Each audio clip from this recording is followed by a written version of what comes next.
building your personal brand is to, first of all, articulate your unique value proposition, and that's all about answering the question: what is it that's interesting, distinctive about you? What are some of the things that you're able to do that other people either can't do or can't do as well as you can?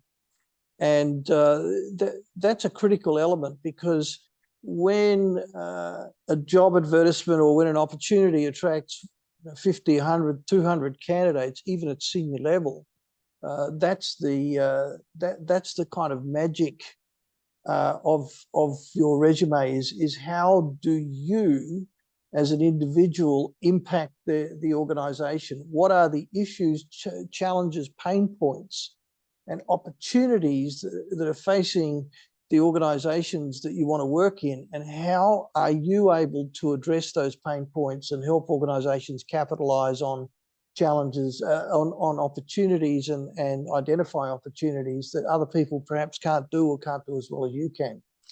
And every organization that every organization has issues and problems and challenges. And so the key is that organizations want to hire people that can solve the problems facing them or facing an industry. Most organizations are not immune to what's going on in their sector or industry. And so therefore, if you can say, well, okay, you're in the residential construction sector, and that might be going through a turbulent time with a lot of companies going bust. And your role is to help organizations either to prevent that from happening or to capitalize on opportunities, what's happening in the industry itself beyond the organization. And importantly, don't overuse buzzwords. And by buzzwords, I mean those words that executive search consultants see time and time again, words like seasoned or inspirational or creative and so forth. So less adjectives, more verbs, more action words, words like stakeholders. And this is actually a list of words which are very weak, because they don't actually say anything of value to the reader. So, for example, if you talk about stakeholders, and to me, that's someone that's holding a sort of long piece of wood that they're going to put into the ground. I don't want to be too flippant about it, because I know that people put some of these words into their resumes with all the best intentions. But at the end of the day, the reader doesn't really care whether you liaised or were involved in something or assisted or participated or facilitated. They want to know the outcomes that you achieve, the deliverables that are relevant to the organization. So once you've completed your resume, I urge, encourage, exhort you to look at some of those words and say, are they really adding value? Because you've got limited real estate, and you can't go beyond that, and those words take up valuable real estate without really adding significant value at all, without adding any value really. Right, and I think to what you're saying, Tom, is to be more proactive around using active verbs, right? So a lot of the leadership, if it's a leadership role, then maybe supporting an initiative is what you did. But I think finding a way to position it accurately and truthfully as some sort of leadership portion of it is important. That's great. Let's go to the next slide here. Okay, so yeah, significance and impact. And this is where a lot of people find, what a lot of people find very difficult to do in a resume. They talk about, let's say, for example, increased sales. So you're a senior sales executive organization, you increase sales by 15%. The question then needs, or the resume needs to go somewhat more deeply into that and say, well, what did that allow the organization to do that it couldn't do before? So, for example, if you've got a $100 million organization or 100 million sales and you added 15 million to the top line, What was the Right. organization able to do as a result? Was it able to invest in Mhm. new equipment and machinery? Was it able to penetrate new markets? Was it able to, whatever it was able to do as a result of what you did?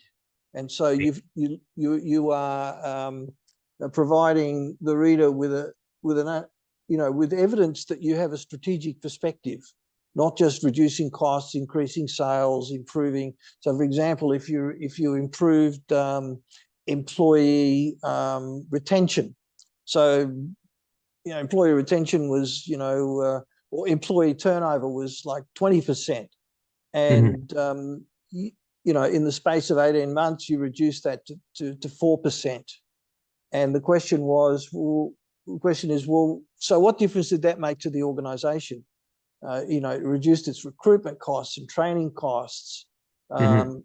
Right. It improved motivation, whatever the outcome or impact beyond the raw numbers. And if you can do that, you'll further differentiate yourself. Mhm. And some roles, and I get this a lot with many of my clients who don't work in kind of quantitative, like operations management or production or sales or marketing and so forth, where raw numbers are easy to obtain. In some roles, for example, human resources or organizational change or those kinds of fields, the immediate impact of what you did Right. is not always apparent, and the lead time between you doing something and the outcome or result can often be quite lengthy. Right. And therefore people say, well, how do I communicate that? Well, the way Yeah. you communicate it is simply to say, this is the influence or impact that this is going to have on the organization. For example, if you're in the middle of a project, you can't say, look, we fixed X, Y, and Z because it hasn't been done yet. But Right. what is the intended outcome, rather than the quantifiable outcome, which is not yet apparent or not yet visible? Mhm. Yeah, and I'm curious for the audience, when you have written some parts of your resume, what are some of the struggles that has prevented you from writing, the outcomes and the metrics? Why is it so difficult to do that? And obviously, it's a lot easier to say what you've done, but the outcome is not always obvious, right? What are some of the challenges that you face that maybe Tom can address that later on about how you get around that? So, do you want to go to the next slide there, Tom? Okay. Sure. Yeah. This saying, when the going gets tough, the tough get going. I don't know whether that's I don't know whether it's Joseph Kennedy who coined that or whether it's the famous college football coach Newt Rockne back in the 20s. But Yeah. at the end of the day, what does an organization really want? They want people who can get things done when the weather's bad. They don't want fair weather sailors. So in your resume, demonstrate that you have overcome challenges and solved significant problems in getting these things done. And that sets you, again, it's all about differentiating yourself in a meaningful way. So, for example, if you increased revenue when a lot of overseas companies have come into the market with lower cost products, then you have done something that's quite difficult. It's like winning the Olympics. It's not easy to do that. And Right. if you can demonstrate that you've got things, you've achieved results when the circumstances were not always in your favor, Right. and that's very, very important. And the other thing is that talking about how you do things, it does two things for the organization. It first gives them an understanding that you've got the intellectual capacity to handle the mental game, the mental challenges, the intellectual Mhm. challenges associated with the role. And it also demonstrates whether you're likely to be a good cultural fit for the organization. For Right. example, there are some people who are kind of what you might call gunslingers. They kind of shoot first and ask questions later, and it's a difficult thing for some organizations to accept that, whereas other organizations will say that's exactly the sort of person I want, because we need immediate action. We need people to come in and make wholesale changes, where other organizations want someone who is going to steer the ship because we're already going in the right direction. And so, and sometimes people say to me, well, isn't that excluding me from opportunities? Well, it is. It's excluding you from the wrong opportunities, because you don't want to go in there as a ship's captain when in fact what they need is someone to take the whole place apart and rebuild it. Right, gotcha. And I think the comment that you made about the intellectual horsepower is a very critical one. And then creativity is also equally important, because a lot of the business issues that organizations face are not cut and dry, right? They're not in the science books. They're really more art than science in a sense. And the organization culture kind of fits into that, because the fine balance between the intellect and the creativity, sometimes is what defines the culture, right? So if you're someone who is just by the books, by the numbers, and you run an organization like that, and a culture doesn't accept that, then that's a bit of a problem. But being able to show that you can adapt both from horsepower and creativity, and adapt both to solving a problem, is critical. So I really love that. That's a great point. And can I just add that one of the, this is based on what many of my clients have told me, one of the shortages that organizations are facing, and what they're lamenting and saying, we need more creativity, because that's what's going to give us the edge. Not just in the context of competitive advantage, but also offering a superior service or a superior product to our customers and clients. Right. Great slide.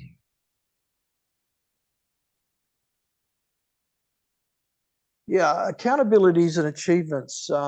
This is one of the more difficult parts of a resume for many people to write, because it ends up looking like a listicle of duties and tasks. And the problem with that is that employers and executive search consultants already knows what a chief financial officer does. They know what a director of operations does. They know what a head of HR does. So you don't need to tell them things that they already know. What they do not understand, and what they want to know, is what's the mandate or purpose of your role? Why were you hired? What were the issues and challenges facing the organization?